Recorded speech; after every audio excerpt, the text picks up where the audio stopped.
Hello guys, good morning, જય શ્રી કૃષ્ણ ને જય યોગેશ. તો જો હું આવી ગઈ છું તમારા જ માટે એક નવો બ્લોગ લઈને, અને વાગ્યા છે એક્ઝેક્ટ સવારના 8:59 થઈ છે. 1 મિનિટ બાકી છે હજુ 9માં પણ.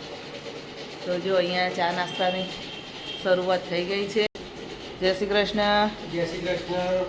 ચા નાસ્તો કરવા બેસી ગયા. શું લીધું છે? ફરસી પૂરી છે, ફૂલવડી છે, ઘીની સેવ છે, સેવ મમરા અને પૌવાનો ચેવડો અને જોડે ચા. તો ગાઈસ, તમારે લોકોને ચા નાસ્તો કરવો હોય તો આવી જાઓ ફટાફટ.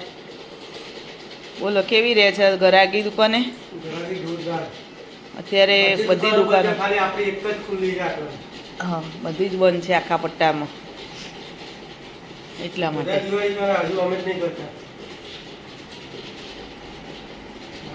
આપણે કરી દિવાળી, પણ 2 દિવસમાં આપણે પાછા આવતા રહ્યા ગામડેથી. મમ્મી એકલા હતા દુકાને, એટલે ચાલુ હતી. મમ્મી કે તમે લોકો જયા આવો એક દિવસ, ત્યાં હું બેસું છું કે. એટલે અમે ગામડે બધાને મળીને આવતા રહ્યા એક દિવસ.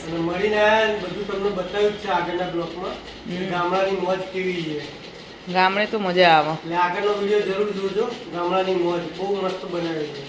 ત્યાં ગામડે રુદાતલ ગણપતિ દાદાના દર્શન કર્યા, વરદાયની માના રૂપાલ દર્શન કર્યા. એટલે મજા આવે ગામડે જઈએ એટલે. અને અત્યારે શું માહોલ એટલો સરસ હોય ને, ગામડાનો માહોલ બહુ મસ્ત હોય અત્યારે, કારણ કે બધા જ ગામડે ગયા હોય છે. એટલે આખું ગામ ભરેલું હોય. અને જ્યારે પાંચમ કે સાતમ સુધી, અને પછી તો ગામમાં કોઈ હોતું નથી વડીલો સિવાય. આડા દિવસે જઈએ ને ત્યારે ખાલી વડીલો જ જોવા મળે. અને અત્યારે પાંચમ સુધી તો આખું ગામ ભરેલું જ હોય છે, કારણ કે બધા જ દિવાળી કરવા માટે ત્યાં જતા હોય છે. એટલે અત્યારનો જે માહોલ હોય ને, એમાં જ મજા આવે છે. વેકેશન કરવા જવું હોય તો ત્યાં દિવાળીએ જવાય, બાકી ઉનાળામાં તો ના જવાય, કોઈ જ ના મળે આપણાને. એટલા માટે તો ચલો, હવે આપણે કામ પતાવી દઈશું. હજુ કર્મ અને પવિત્રા 2 સૂઈ ગયા છે. હમણાં ઉઠાડીએ ઘડીક રહી. બંને જણા પાછા મસ્તી ચાલુ કરી દે, એટલે એ બે તો કહેવાય ત્યાં સુધી સારા. બંનેની મસ્તી જ ચાલુ હોય. અહીંયા જો મમ્મી રોટલી બનાવી રહી છે. તો ગાઈઝ, અત્યારે વાગી ગયા છે બપોરના 12:30, અને બા અને કર્મ જમવા બેસી ગયા છે. શું છે જમવામાં? જ ઢોસા, શાક, રોટલી, ભાખરી, મગજ, છાસ. ઓહો. જો ગાઈસ, કર્મભાઈ હવે જાય છે ઘરે, કારણ કે એમને ટ્યુશન ચાલુ થઈ ગયા છે. નહીં કર્મ? 10મું એટલે 10માં છે, એટલે ટ્યુશન ચાલુ થઈ ગયા છે ભાઈને. એટલે કાલનો દિવસ રોકાણા ને આજે અત્યારે હવે જાય છે. જઈને પાછું એને ટ્યુશન જવાનું છે. ચલો કર્મભાઈ, જય શ્રી કૃષ્ણ બેટા.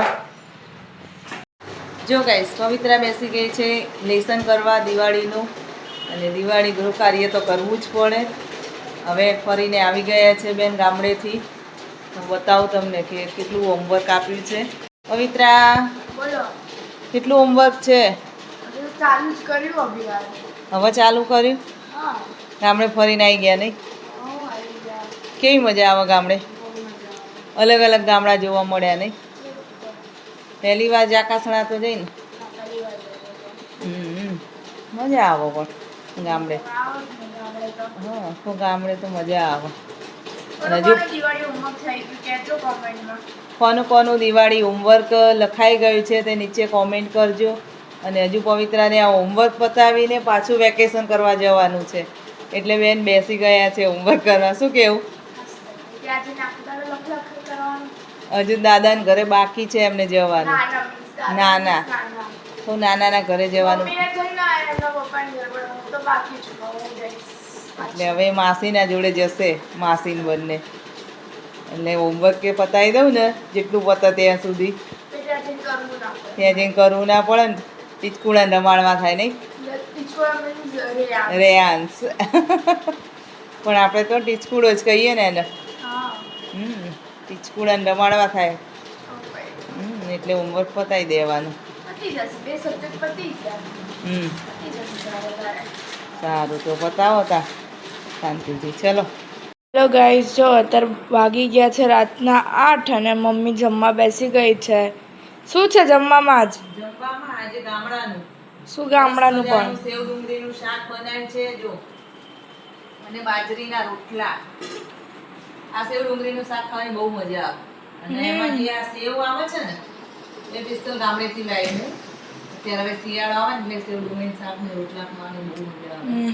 અને આ સેવ બેચરાજીમાં મળે છે. કોઈ પણ ને લેવી હોય મિત્રો તો બહુચરાજીમાં આ સેવ મળી રહેશે. આનું શાક રતલામી કરતા આ સેવનું શાક બહુ મસ્ત લાગે છે. તો ચલો તમારે લોકોને જમવું હોય તો આવી જાઓ. સેવ ડુંગળીનું શાક રોટલા અને છાશ. ચલો જો ગાઈસ આપણા ઘરે આવ્યા છે મહેમાન. કેમ છો? 4 ના 2 6. 4 ને 2 6. અને જો આ ભોલુભાઈ અમારા આયા. નવા વર્ષના બેસો આયા કે જૂના વર્ષે મળ્યા હતા નહીં? પોર મળ્યા હતા ને આપણે. આ બહુ કોમેડી હો અમાર. બહુ એટલે બહુ જે હા કોમેડી માસ્ટર જોતા હોય ને તો અમને ઉપાડી જજો અહીંથી. હા એ બોલું ભાઈ આગળ બેટા.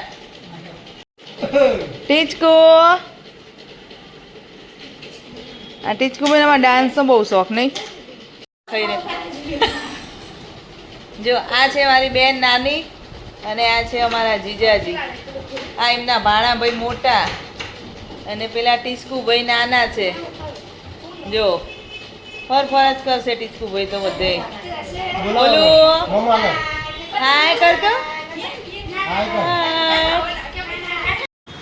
હેલો ગાઈસ, જો વાગી ગયા છે રાતના 11:30 અને જો અહીંયા દુકાને તો ગરાગી ચાલુ છે હજુ, કારણ કે બધી દુકાનો બંધ છે. એટલે દૂધ તો ક્યારનું કેટલી વાર લઈ આવ્યા દૂધ તમે?